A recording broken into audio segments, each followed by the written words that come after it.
Bonjour, bonjour. Bonjour à tous. Merci d'être là, merci d'être présent. J'attends encore un tout petit peu que tout le monde, arrive. Vous pouvez déjà, écrire dans le chat, d'où vous nous écoutez, d'où vous regardez et si vous m'entendez bien, si vous me voyez bien.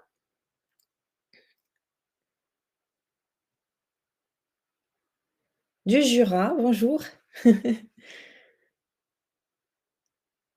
Alors moi, je peux déjà vous dire que je fais la conférence depuis Avignon, dans le sud de la France.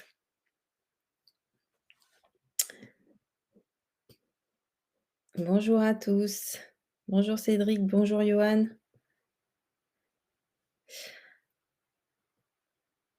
Allez, je vais de la Côte d'Or. Je vais démarrer pour, pas pénaliser ceux qui sont à l'heure, de Montpellier. Alors, je vous remercie d'être présents. Je sais que vous avez tous, des fonctions assez prenantes et des calendriers bien chargés. Bonjour du Maroc. Et bon, d'après les inscriptions, vous venez d'un peu partout en France et d'autres pays francophones. Donc je vous remercie infiniment de me suivre, sur les réseaux et d'être présent pour ces enjeux et ces nouveaux enjeux du management de la qualité en industrie. Donc cette conférence, fait partie donc d'une masterclass qui s'appelle «La qualité en industrie». Donc c'est un cycle de webinaires que j'organise, tous les mois depuis novembre, autour des enjeux du management de la qualité dans les industries. Alors aujourd'hui, on va essayer de voir, quels sont les nouveaux enjeux du management de la qualité. Hem, donc en novembre, on avait vu comment surpasser les freins à la démarche qualité. En décembre, on j'avais refait la même. En janvier, c'était comment m'améliorer dans ma fonction de manager qualité. En février, c'était comment impliquer les pilotes de processus dans la démarche qualité. En mars, on avait parlé d'audit, comment les rendre plus performants pour l'entreprise. En avril, le thème était de maîtriser l'excellence opérationnelle grâce aux normes ISO. Et puis donc, maintenant, on va parler de nouveaux enjeux du management de la qualité avec un petit point d'interrogation. On va essayer de comprendre pourquoi j'ai mis ce point d'interrogation. Alors, je vais répondre à toutes les questions, avec plaisir à la fin de ma présentation, parce que peut-être que vous aurez la réponse, dans le webinaire et puis, j'ai essayé de respecter le timing pour une fois. Donc, alors je voulais me présenter rapidement, parce que bon, vous êtes quand même nombreux à me suivre depuis plusieurs mois, donc maintenant vous me connaissez un petit peu. Qui suis-je? Donc, je m'appelle, Delphine Emery. Alors voilà, j'ai changé de coiffure. Je suis originaire de Reims, en Champagne et au départ, j'ai fait une école d'ingénieur à Lille. Donc je suis ingénieure en génie biologique et alimentaire. J'ai travaillé pendant 15 ans en tant que salariée, donc j'étais responsable de service qualité, responsable de laboratoire ou responsable de projet qualité en lien avec la production. Et donc j'ai évolué au sein de PME, de multinationales, dans l'agroalimentaire et les industries de santé, donc dans tous les produits à risque sanitaire pour le patient et le consommateur. Et j'ai toujours managé des équipes, hein, mais de plus en plus grandes, de niveaux de plus en plus élevés à chaque fois. Je travaillais un petit peu partout en France et j'ai constaté, qu'il y avait des freins à la qualité dans les entreprises, donc à tous les niveaux et que je pouvais aider les dirigeants, les responsables qualité à rendre plus performants leur système. Donc j'ai créé la société, Quality First. Voilà, je me suis installée à Avignon, donc j'ai créé la société en 2019. Donc c'est un cabinet d'audit, de conseil et de formation et donc j'accompagne les managers, les directeurs industriels à la mise en place ou à l'amélioration de leur système qualité. Alors j'accompagne les entreprises, de toute taille, hein, qui fabriquent quand même des produits à haut risque sanitaire, forte exigence, réglementaire, telles que les industries de santé, de l'agroalimentaire, de la chimie, les laboratoires industriels. Mais j'accompagne aussi tous ceux qui souhaitent adapter à leur entreprise les méthodes de performance les plus efficaces. Donc j'ai 3 grands types, d'approches et puis j'ai 3 grands types de formations, donc en présentiel, en distanciel et puis en e-learning. Donc après le choix se fait en fonction du budget de chacun, de l'objectif de chacun. Je propose également aux clients de bénéficier de alors je vois qu'il y a quelqu'un qui a un problème de son, mais répondez-lui si vous m'entendez bien parce que moi je vois que mon micro est vert. Donc apparemment il n'y a pas de souci de micro, c'est OK. Donc c'est de votre côté, Karine. Donc après, je propose aux clients de bénéficier de leur financement OPCO. Donc je regarde, j'étudie les dossiers pour voir si éventuellement vous n'avez pas utilisé, vos financements, qui sont perdus en fin d'année. Donc voilà, ça permet de limiter, les coûts par rapport à la formation. Alors si vous voulez voir tous les programmes, vous allez sur qualityfirst.fr. Donc il y a 25 formations en qualité, en life science, en agroalimentaire, donc qualityfirst.fr. Alors pourquoi les clients, m'appellent en fait? En fait, ils m'appellent parce qu'ils manquent d'idées pour animer la qualité ou alors ils veulent, redonner du sens à leur mission, à leur fonction. Ils souhaitent changer la perception de la qualité qu'ont les dirigeants, les salariés de leur entreprise ou alors ils souhaitent préparer une certification, monter en compétences, ou en tout cas, ils veulent faire de la démarche qualité une démarche collaborative et connaître aussi des méthodes de performance qui marchent et qui font croître le chiffre d'affaires de l'entreprise. Moi, c'est mon credo. Donc, moi, j'ai plusieurs convictions, plusieurs messages à faire passer dans mes webinaires et à mes clients. C'est que les comportements qualité, pour que ça fonctionne, il faut qu'ils soient compris, et qu'ils soient adoptés par tous les collaborateurs, pas seulement par le service qualité. Pour qu'il soit adopté, il faut qu'il soit adapté. Il faut que la démarche, elle donne du sens à la qualité, et à tous les niveaux. Donc vraiment, on est penché sur l'utilisateur. L'objectif, c'est vraiment de faire comprendre les enjeux de la qualité pour qu'elle soit beaucoup plus convaincante, y compris avec la direction. Et utiliser la qualité comme un outil de croissance et de performance pour l'entreprise. Donc c'est comme ça qu'il faut présenter la démarche qualité. On est des mécaniciens, on a une boîte à outils et puis on va sortir les bons outils au bon moment, au bon endroit. Alors, je voulais voir avec vous aujourd'hui, quels sont les nouveaux enjeux, hein, parce que bon, la plupart d'entre vous qui êtes inscrits, vous êtes, manager qualité, manager QHSE, vous êtes responsable qualité ou consultant qualité et donc votre métier évolue au fur et à mesure des années et donc on va voir à quoi vous devez vous attendre, qu'est-ce que vous allez devoir intégrer dans votre démarche, de quoi parlent les nouvelles versions des normes, qu'est-ce qui va, générer du changement, donc de la conduite du changement et qui va être, incontournable aujourd'hui dans les années à venir. Donc je vais vous les citer rapidement, puis après je vais revenir plus en détail sur chacun d'entre eux.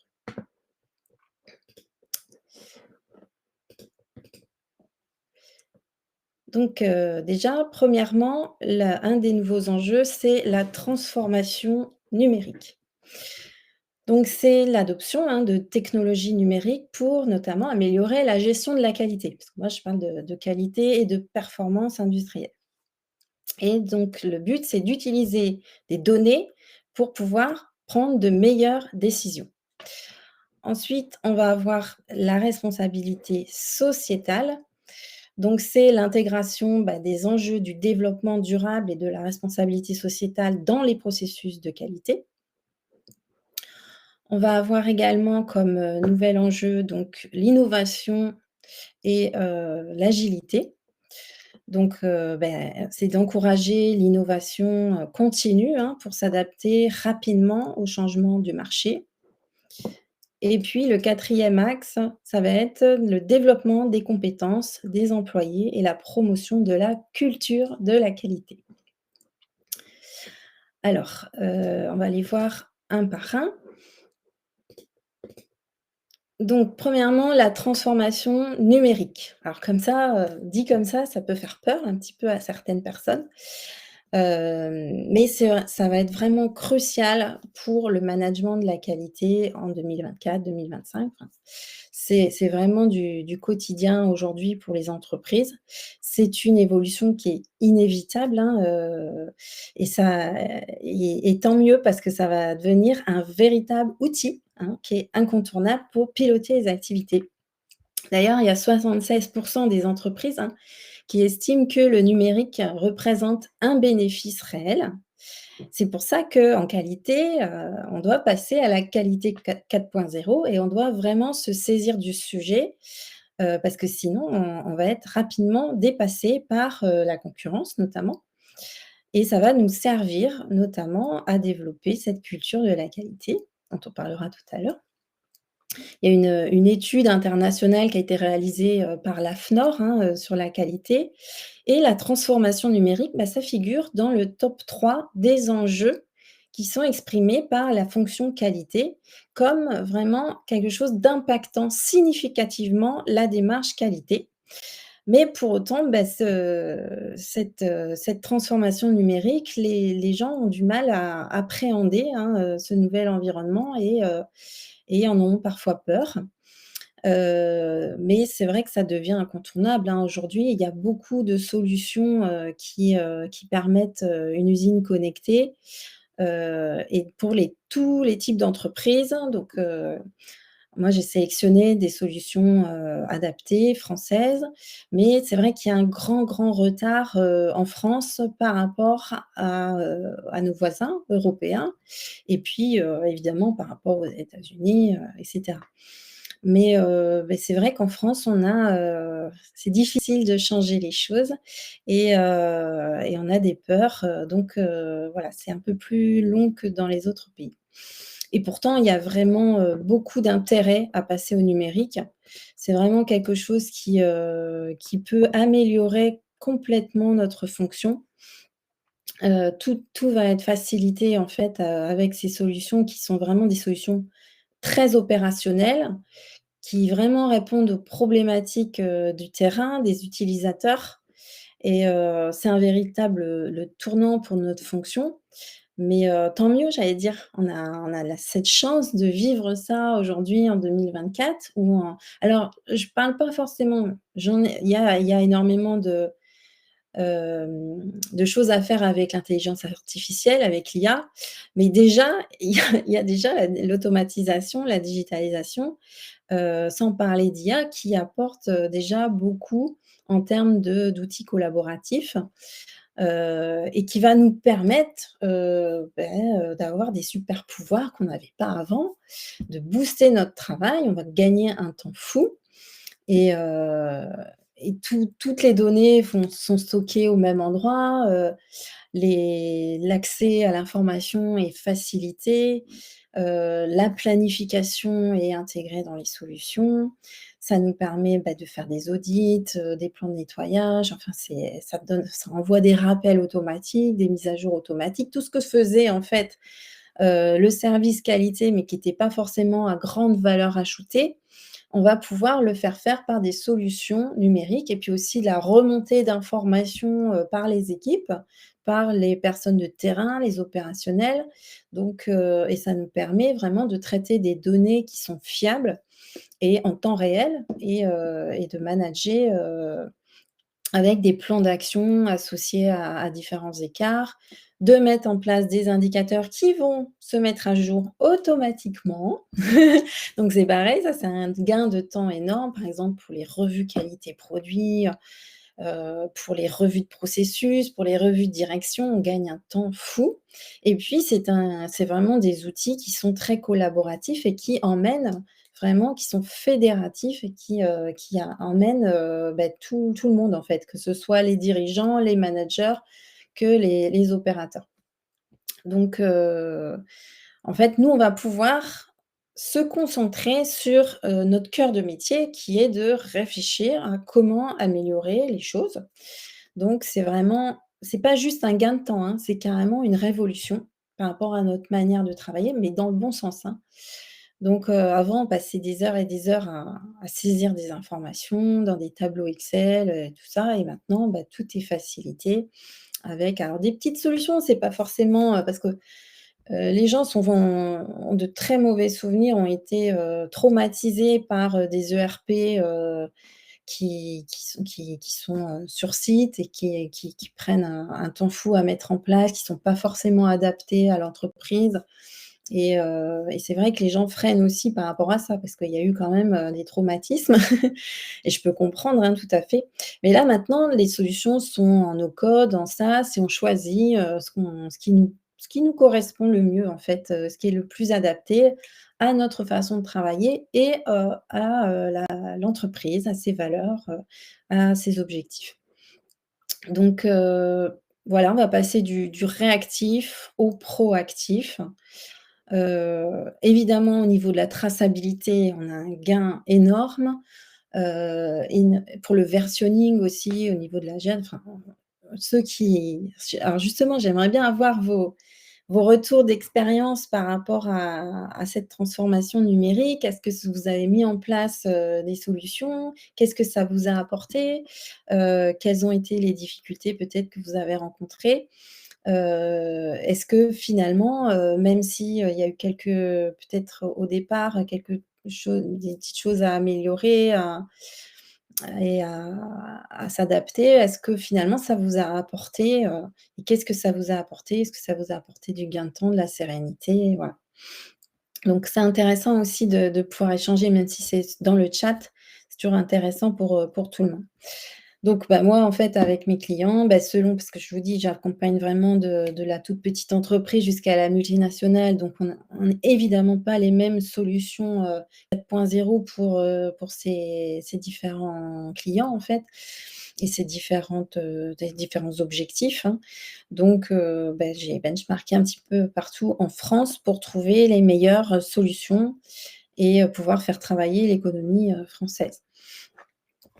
Donc merci, hein, si vous échangez avec nous, vos retours et on les lira, donc en fin de webinaire. Alors deuxième gros enjeu, «nouveau» entre guillemets, donc on verra après, c'est la RSE. C'est la responsabilité sociétale. Alors évidemment, elle va s'intégrer de plus en plus dans la gestion de la qualité. 1 au niveau de l'environnement, avec une réduction de l'empreinte carbone, la gestion des ressources de manière vraiment durable, avec l'éthique puisque, il faut, obtenir des pratiques commerciales éthiques et le respect des droits de l'homme, et avec donc l'impact sociétal. Parce que l'entreprise doit avoir une contribution, positive à la société, veiller au bien-être des employés et de toute la communauté de l'entreprise. En gros, une démarche RSE, c'est toutes les actions en fait qui sont, déployées par l'entreprise pour contribuer aux enjeux du développement durable. D'accord? Alors vous, du coup, ça m'intéresse d'avoir, vos retours par rapport à l'intégration, hein, de ces pratiques de responsabilité sociale dans vos processus de qualité. Donc évidemment, ça a beaucoup d'impact positif dans une entreprise, hein.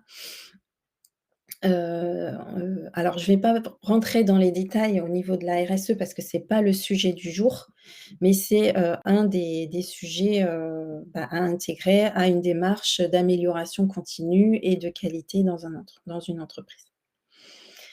D'ailleurs, donc,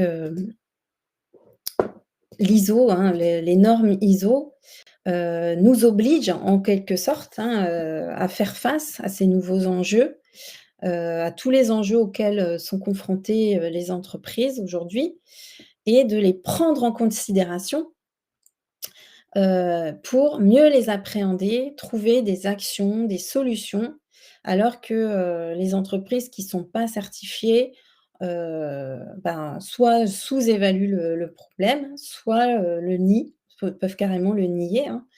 Donc c'est dit comme ça, c'est vrai que l'ISO nous oblige un petit peu, mais tant mieux, c'est vraiment du positif et puis, bah, il y a des entreprises qui ne sont pas ISO et qui font la démarche quand même. Donc évidemment, depuis des années aussi, qui ont pas attendu, les lois ou les réglementations, ou les nouvelles versions, les amendements pour, prendre en main ce sujet. Alors évidemment, vous avez entendu parler du nouvel amendement, hein, des normes ISO, qui a introduit donc, le changement climatique, hein, comme un enjeu clé. Donc évidemment, l'ISO a estimé qu'il était urgent, important de faire figurer ce sujet dans un amendement, hein, immédiat et n'a pas attendu que chaque norme entre en révision. Donc et comme je vous dis, ben, c'est à effet immédiat au niveau du plan d'action et des audits, mais certaines entreprises n'ont pas attendu, l'amendement, bien évidemment. Donc, alors ce qu'il faut comprendre, en fait, c'est que le SMQ et les pilotes de processus, ils doivent accorder maintenant beaucoup plus de temps, et de moyens sur ce point qui est le changement climatique et on ne peut plus se priver de se poser la question et donc ça sera un point d'attention en audit. Donc je passe parce qu'on ne va pas rentrer dans ce détail, mais en tout cas, ça fait partie des nouveaux enjeux et dès qu'il y aura de nouveaux enjeux très importants, urgents, beh, l'ISO les prendra en compte.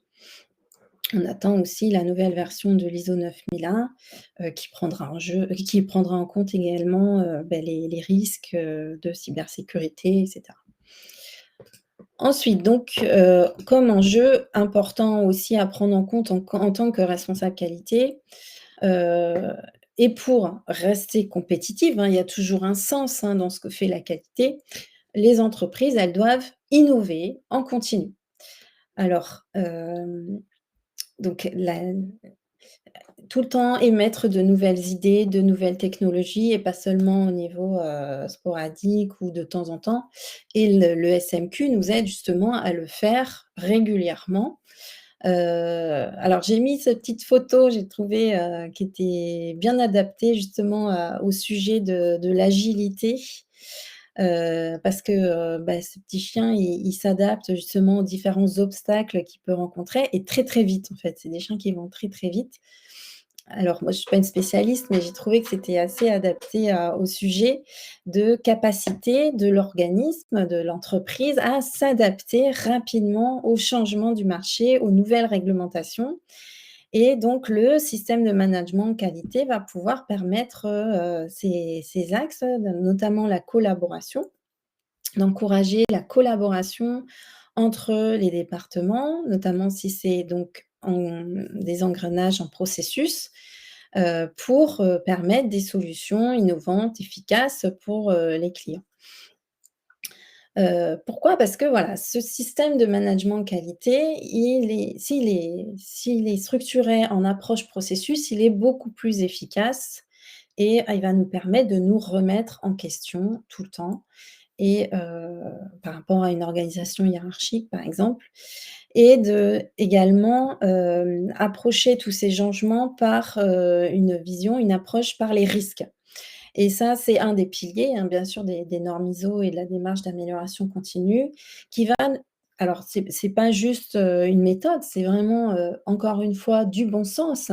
C'est-à-dire qu'on va aller employer les ressources vers ce qui va être le plus rentable, le plus rapidement possible pour l'entreprise et ne pas gaspiller donc les énergies et les ressources sur, quelque chose qui va pas être très impactant pour l'entreprise. Et le système de management qualité, vraiment, ça permet ça. Hem, Ça, voilà, ça remet constamment, régulièrement en question le contexte, les enjeux, les influences externes, on étudie les marchés, qu'est-ce qui va booster l'innovation. On va fédérer tous les acteurs de l'entreprise dans un même projet d'entreprise. Voilà et puis les revues de processus, les revues de direction, ça remet vraiment en question régulièrement. Ça permet de rendre l'entreprise prête pour tous les changements à tous les changements, que ce soit les changements internes ou les changements externes et ça rend donc l'entreprise agile face aux aléas des marchés et enfin, tous les aléas, en fait. Alors, quelles innovations vous avez mis en place, hein, dans votre entreprise? Ça m'intéresse d'avoir votre retour également sur ce sujet. Alors pour améliorer la qualité, hein, bien sûr et comment ça a pu impacter donc l'agilité de votre entreprise? Donc c'est toujours intéressant d'avoir des cas alors soit votre entreprise, soit vos clients, hein, parce que il y a des consultants aussi qui sont là. Donc n'hésitez pas à nous partager, vos rex, c'est toujours, très enrichissant pour tout le monde. Alors, 4e, enjeu très important, donc c'est le développement des compétences et la promotion d'une culture de la qualité qui sont vraiment, essentielles pour une entreprise. La formation continue, donc c'est un pilier, hein, de la qui est fondamental pour le développement des compétences. Donc ça va permettre, hein, aux salariés d'être formés régulièrement et grâce à ça, donc les entreprises, elles peuvent, s'assurer que leurs employés sont toujours à jour, donc des dernières pratiques, des dernières technologies, des dernières réglementations en matière de qualité. Par exemple, chez Sanofi, qui est donc Sanofi a mis en place un programme de formation continue, hein, pour ses employés, bien évidemment et notamment dans le domaine de la qualité. Alors ces formations donc, elles couvrent différents aspects, hein. Il y a l'aspect, par exemple, des nouvelles réglementations et il y a les nouvelles, technologies. Donc puis, par exemple, il y a des formations sur les normes ISO, sur les bonnes pratiques de fabrication, évidemment, c'est obligatoire et ces formations sont proposées régulièrement et donc ça permet, grâce à ces formations, de garder, de maintenir un haut niveau de compétences parmi les employés et ça permet aussi d'assurer une conformité continue avec les exigences réglementaires, hein, ce qui est vraiment crucial dans certains secteurs comme le secteur pharmaceutique. Hem, L'implication aussi, des employés dans les initiatives de la qualité, c'est vraiment essentiel, hein, pour créer un environnement de travail collaboratif et innovant. Lorsque vous avez des employés qui se sentent vraiment engagés, mais c'est du coup, c'est vous qui devez les engager, hein, leur permettre de s'engager, et ben, ils seront bien sûr plus susceptibles de contribuer de façon proactive à l'amélioration de la qualité des processus. Donc par exemple, Danone, ils encouragent leurs employés à participer à des groupes de travail qui sont dédiés à l'amélioration de la qualité.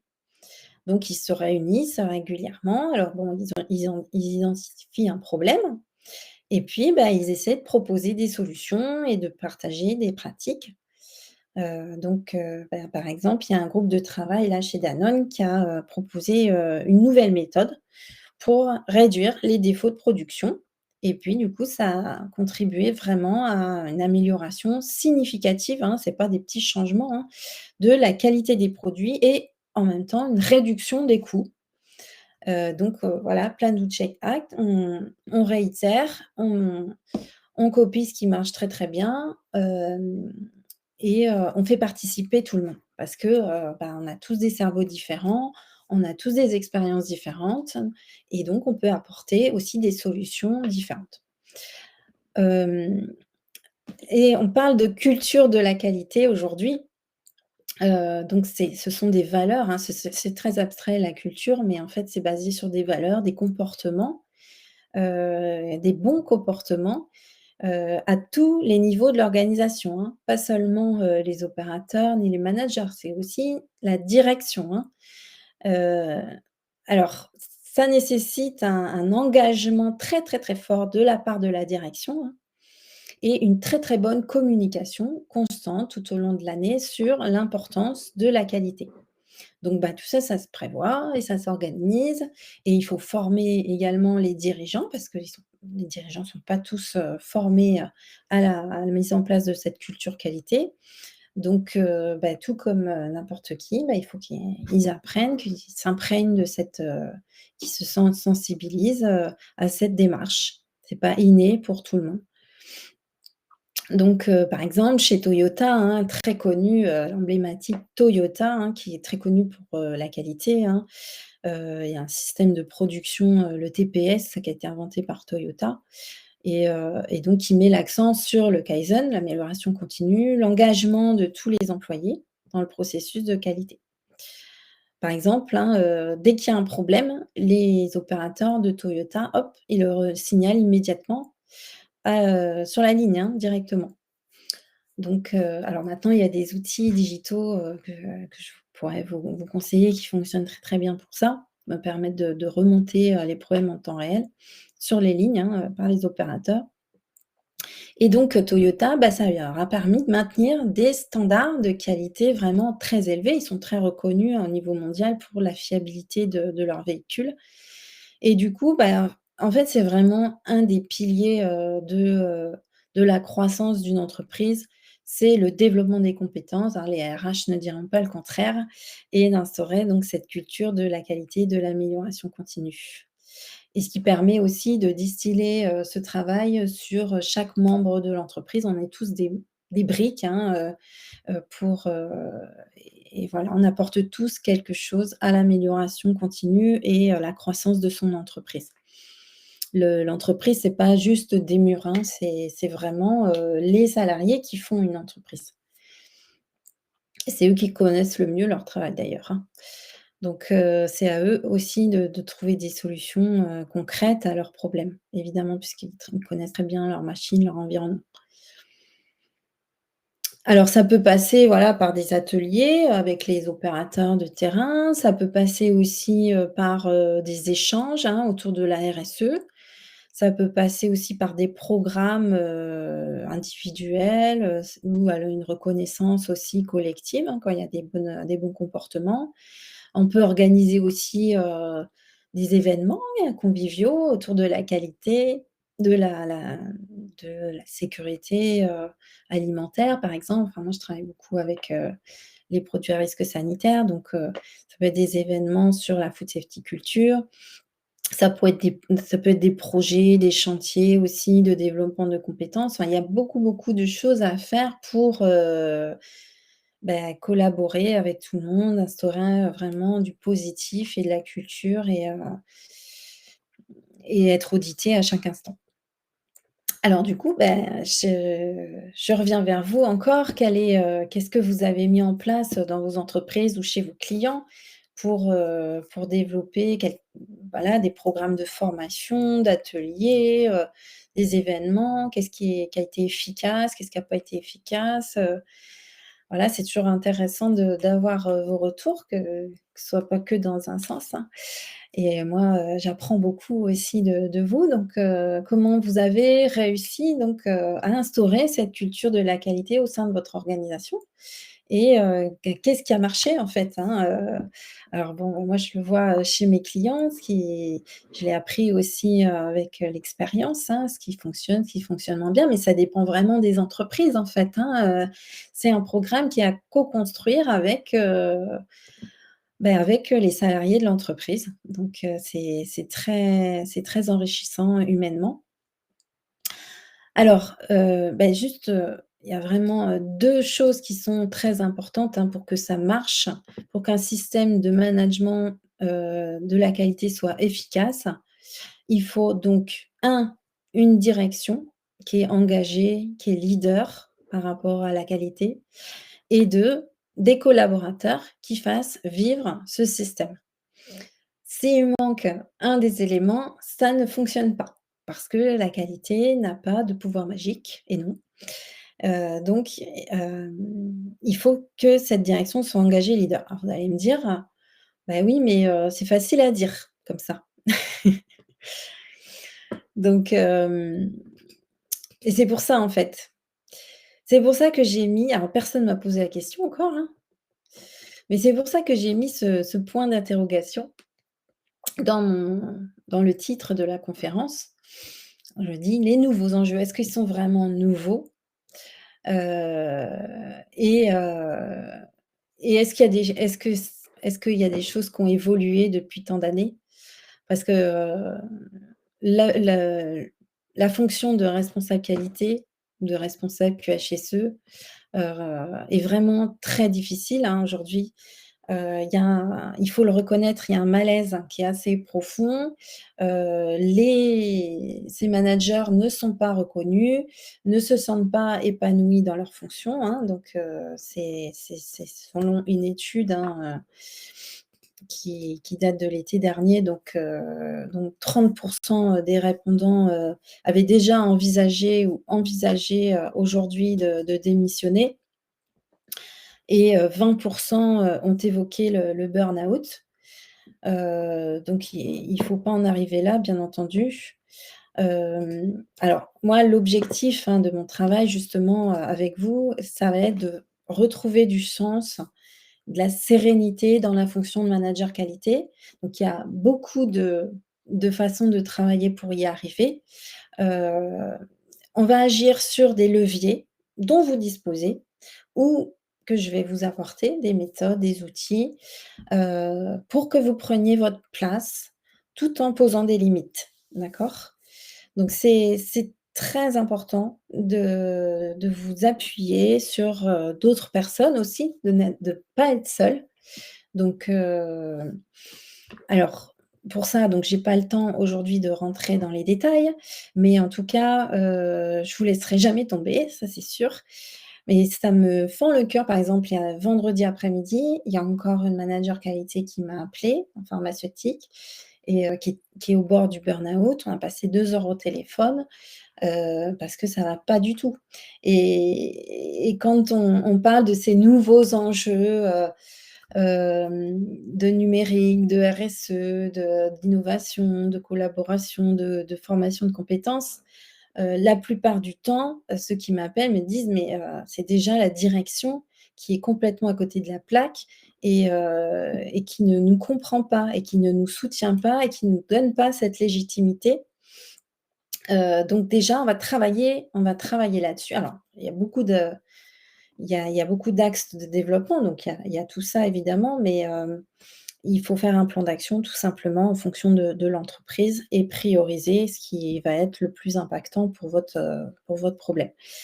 Donc beh, la qualité, c'est vraiment un outil de croissance qui est illimité. Mais n'hésitez pas à vous faire accompagner si vous voulez être aidé, si vous voulez booster votre démarche, trouver des solutions, pour vous en sortir tout simplement. Hem, alors vous pouvez prendre rendez-vous gratuitement, vous cliquez sur, «Prendre rendez-vous» là. Vous pouvez m'appeler, je vais vous laisser mes coordonnées à la fin. Vous pouvez aller voir donc sur le site qualityfirst.fr dans l'onglet formation, donc il y a plein de formations dont je vous ai parlé.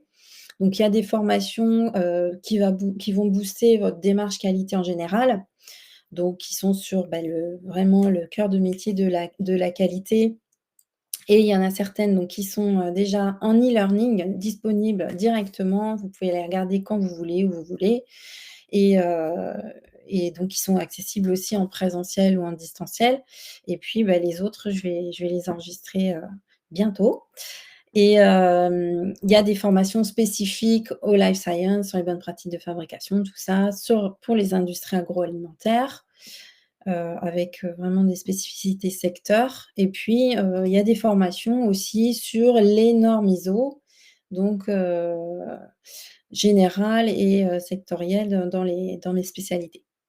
Donc bah, allez voir, de toute façon ça n'engage à rien. Vous regardez les programmes, tout est le site est bien fait, il y a tous les programmes, il y a tout et donc n'hésitez pas à demander, à ce que je regarde s'il y a un financement OPCO possible, heu, parce que ça vous permet, voilà, de vraiment limiter les coûts.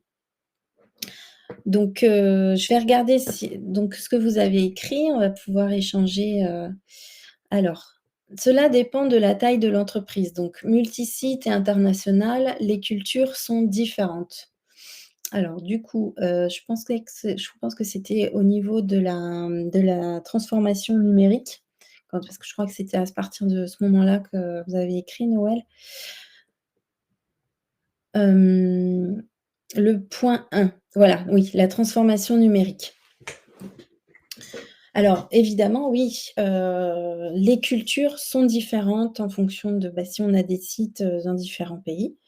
Et c'est pour ça qu'il y a eu, des traumatismes, hein, parce qu'on a voulu donc mettre en place des systèmes, le même système, à tous les utilisateurs, sans se préoccuper de l'utilisateur, donc de comment lui, va représenter dans son quotidien. Donc ça, c'est vraiment très important. C'est pour ça qu'il faut un accompagnement. On ne peut pas, laisser comme ça la solution digitale comme ça, clé en main, c'est pas possible. En fait, il faut un accompagnement les premières semaines, les premiers mois pour justement adapter, heu, l'outil, parce que c'est vraiment le terme d'outil, c'est un outil. Donc un outil, il faut qu'il soit adapté à son utilisateur. Et du coup, on va peut-être perdre quelques, petites semaines, au début, mais encore une fois, c'est un investissement de temps et c'est pas une dépense. C'est-à-dire que ça va vraiment avoir un impact très positif sur l'entreprise et sur les résultats de l'entreprise. Alors ensuite, chapitre 4. Donc c'est le retour des opérateurs est toujours primordial, mais il faut se mettre à leur niveau pour avoir leur confiance. Si vous avez leur confiance, ils vous aideront. Ça, c'est hyper pertinent, Noël. Merci, merci pour ce retour. Hem, voilà, en fait, il faut avoir le même langage que les personnes à qui vous vous adressez, en fait. Donc on va pas parler de la même manière à un dirigeant, à un manager et à un opérateur. Je suis désolée, mais ils parlent pas le même langage. Les dirigeants, ce qui les intéresse, c'est des pourcentages, c'est des résultats, c'est des indicateurs, c'est de la croissance. C'est des euros. Donc on va leur parler en euros, d'accord? Le manager, lui, il va avoir besoin d'outils pour, bah, faire des camemberts, rendre des indicateurs, pouvoir prendre des décisions sur ses ateliers, mais pareil, sur des données qui soient fiables et qui passent pas des heures et des heures, à, compiler les données. Voilà. Donc, ils ont besoin de données pour pouvoir justement remonter à la direction et pouvoir, bah, demander des ressources justement avec des données fiables et succinctes, on va dire. Donc, pas dans le détail. Et puis les opérateurs, eux, beh, ils ont besoin d'outils, pragmatiques, du concret, les choses vraiment simples, visuelles, voilà, des solutions conviviales qui ne leur faire pas qui leur fassent pas perdre de temps. Donc chacun, voilà, a des besoins différents et il faut trouver donc ce qui va et pareil au niveau des formations, moi je m'adapte beaucoup à mes interlocuteurs, parce que je suis, formée en tant que formatrice, hein, et c'est très important de pouvoir, parler le même langage et faire travailler sur des exercices qui sont adaptés, au niveau bah, de stagiaire qui est en formation. Alors, je me permets une question. Bien sûr, bah, c'est le moment, hein. Quels sont les profils les plus pénuriques? Les profils les plus recherchés dans le domaine de la qualité en industrie? Alors, bah, c'est une bonne question. Ça dépend des pays. Je sais qu'en Suisse et en Belgique, il manque, cruellement de compétences en gestion de qualité et en labo, en contrôle qualité. En France, bah, si vous pouvez répondre, à Sarah, les profils les plus pénuriques, les plus recherchés dans le domaine de la qualité en industrie, bah, il y en a pas tellement, hein. Il y a quand même pas mal de bons profils sur le marché qui sont disponibles. En France, on a quand même beaucoup de bonnes écoles, de bons programmes de formation, donc on a un niveau de compétence, qui est bon, hein, en sortie d'école, en sortie d'études. Donc après, bah, il faut mettre les salaires, suffisants en face, hein, C'est pareil, en agroalimentaire, j'ai vu des salaires ras les pâquerettes, pour des postes en fait, intitulés, assistant qualité, mais qui sont de réels postes de responsable qualité. Donc si on veut que la personne, elle parte 1 an après, bah, c'est ce qu'il faut faire. Alors ensuite, alors je me lâche un peu, hein. Hem Automatisation des indicateurs, rappel Outlook pour, les tâches annuelles, SharePoint pour les suivis d'action avec automatisation des relances responsables. Voilà, bah, vous avez tout compris. Comme ça, vous avez plus à le faire. Donc ça vous a facilité la vie, j'imagine. Ça vous a fait gagner du temps et c'est beaucoup plus organisé. On sait, qui doit faire quoi, surtout dans les plans d'action, très important. Vous avez, des outils qui vous permettent, d'ouvrir le tableau de bord et vous avez exactement, votre feuille de route, donc ce que vous avez à faire, ce qui est en retard, ce qui est en cours, ce qui est voilà. Vous vous posez pas de questions. Ensuite donc en France, oui, dans les dispositifs, médicaux, par exemple, il y a peut-être, plus de demandes, que d'offres, je ne sais pas. Hem, alors moi, c'est un secteur que j'accompagne, hein, en 13 485. J'ai été, moi-même, j'ai dirigé des laboratoires, de contrôle qualité en dispositifs médicaux. Je ne sais pas aujourd'hui, s'il y a pénurie, ça je peux pas tellement répondre. Alors en France, ils cherchent énormément de gens ayant de l'expérience, selon Gaël. Bah oui, mais je pense que c'est dans tous les secteurs, en fait, dans tous les métiers aujourd'hui, on ne jure que par, l'expérience. Alors, oui, il en faut pour certains postes, évidemment, mais pas pour tous, c'est pas la peine. Donc, moi, en tout cas, je conseille à mes clients de chercher plutôt des profils que, des CV. Donc, travailler plutôt sur des profils parce que vous pouvez avoir quelqu'un qui a vraiment, du potentiel et qui va être beaucoup plus rentable pour l'entreprise, qu'une personne qui va partir ou qui va rester, qui va pas être proactif. Auriez-vous des exemples de logiciels ou d'outils digitaux pour le domaine QSE? Alors oui, bien sûr, j'en ai. Donc après en fait, vraiment, il faut qu'on prenne rendez-vous parce que ça dépend de l'entreprise, de ce que vous voulez. Est-ce que c'est pour faire, de la gestion de documentaire? Est-ce que c'est pour faire, de la gestion de non-conformité? Est-ce que c'est pour, faire remonter des incidents en ligne? Il y a plein d'exemples, de logiciels, d'outils, est-ce que vous êtes une grande entreprise ou une toute petite entreprise? Est-ce que vous êtes ISO ou pas? Enfin voilà, ça dépend vraiment de ce que vous voulez. Donc n'hésitez pas à prendre rendez-vous. Je regarde l'heure, donc je regarde s'il y a d'autres questions. N'hésitez pas, c'est le moment et puis sinon on va d'ailleurs, je voulais vous demander, est-ce que vous avez un sujet en particulier que vous voulez que je traite la prochaine fois? Donc le prochain webinaire, notez-le dans l'agenda, ça sera le 3 juillet à 13h. Je change un petit peu d'horaire pour voir. Donc le 3 juillet à 13h, j'ai pas encore décidé du programme, du sujet, donc si n'hésitez pas à me donner des sujets là, si vous avez envie que je traite de certains sujets qui sont des enjeux pour vous, voilà, qui sont importants pour vous. Et puis, ou alors, de m'écrire sur mon profil LinkedIn. J'espère aussi que le format de ces webinaires vous convient, que la présentation, vous convient. N'hésitez pas non plus à me faire des retours. Moi aussi, hein, je suis dans l'amélioration continue. Alors, tableau de bord et indicateurs. Alors oui, oui, oui, j'ai des exemples d'outils digitaux pour faire des tableaux de bord et gérer des indicateurs, qui sont très bien, qui sont très conviviaux, très simples d'utilisation. Donc, alors tableau interaction processus, tableau interaction processus, ouais, bah, c'est pareil, hein, donc c'est des tableaux de bord, des indicateurs, des plans d'action en fonction des processus, donc ça j'ai aussi. Voilà, donc j'ai créé des partenariats avec certains, parce que je les trouve, vraiment, super en fait, hein, d'autres, bah, je les ai pas référencés parce qu'ils sont pas bons. Mais, d'un point de vue SAV aussi, hein, c'est-à-dire que, si vous avez le moindre problème, ils vous rappellent tout de suite, quoi. C'est pas, vous attendez pas à que votre ticket soit traité dans les 6 mois.